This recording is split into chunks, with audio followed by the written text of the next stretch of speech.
Hey folks, Dave Parrish here again at Knack Builders, sharing some experiences with the Knack app building platform. Today's topic is going to be a short case study on an event check-in app. I've done several of these.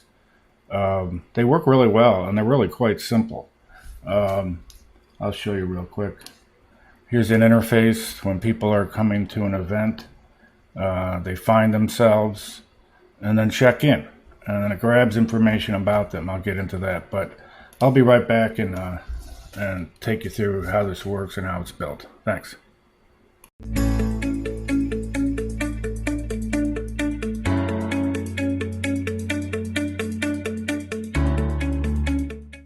Okay, let's roll. We can jump into this case study on a event check-in app. Here's how it works.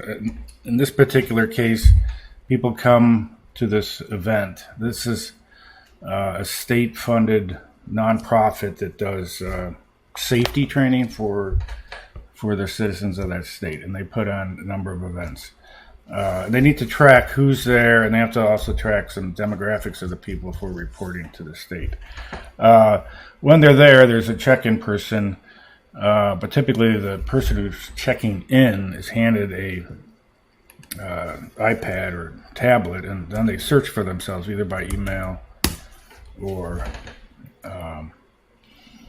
their name, and then people come up and they select themselves. If they've already checked in for that day, there's a process here where it would say, yes, you're checked in, and they're not able to select themselves, so they can't check in twice. And so these people are all in the system. They've been in there before. If they're not, they can create themselves and answer various information about themselves, and then complete the registration. And through this process, they're checked in also. Let's go back to that. Let's go find Dave. Let's go here. Okay, I'll select myself, and all they do is to sign in. The event here says check, or it's a radio button that says select. The reason it just says select while I'm doing this today is because there is not an event today. If there was an event today, that event would show up, and there's a filter for this drop down or radio button that says only show events that are today. So that minimizes people finding or picking the wrong event. Then they're checked in, and then a record of them, or actually an instance of them checking into an event, because they can check into more than one event, is captured. It specifically inserts a related record. And then for that event, they have a history of everyone who checked in. It's that simple. Let's take you how that's built. Let's just go to schema. There's only 4 objects in here. One are the admin people. Obviously, they're going to go in and look at or create events, create users, look at the attendance, and look at reporting. Then there's the attendees, obviously, too.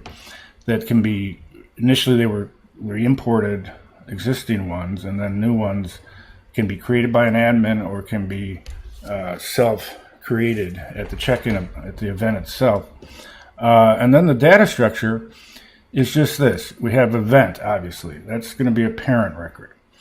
And we capture the name, where it is, start time, how many hours, whatever. Various things about it.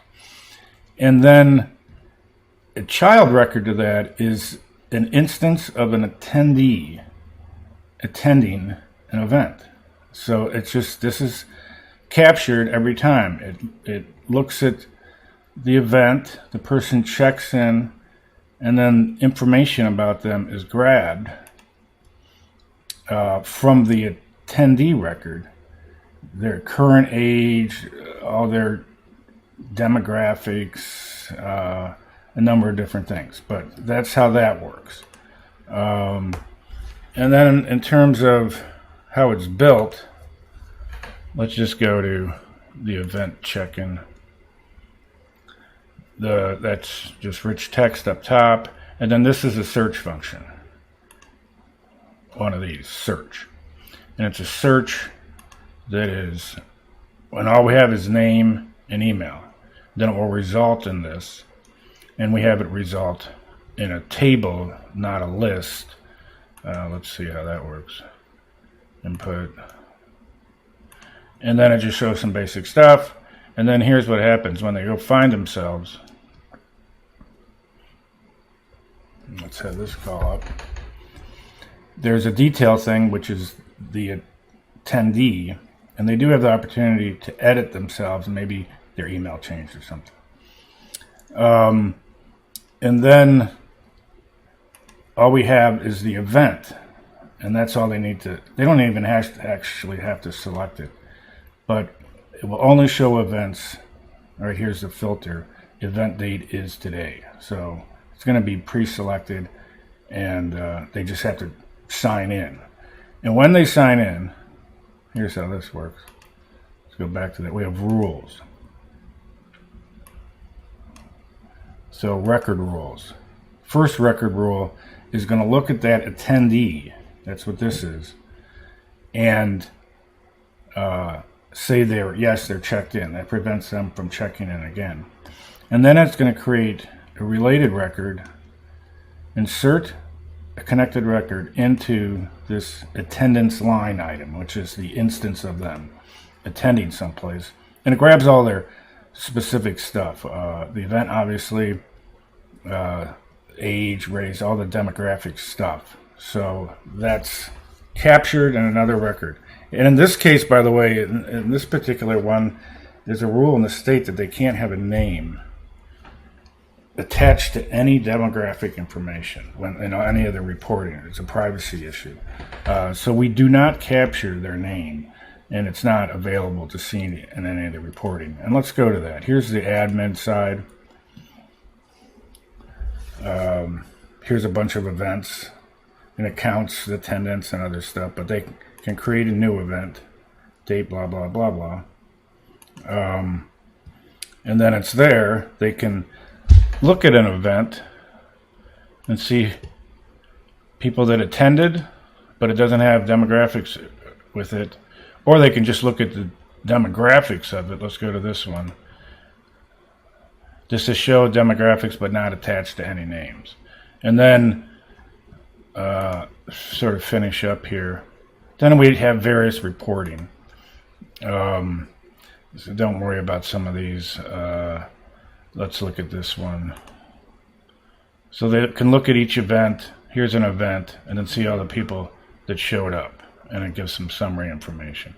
And then this thing here, I'm not even sure what this acronym stands for, NOMS. Let's have it populate.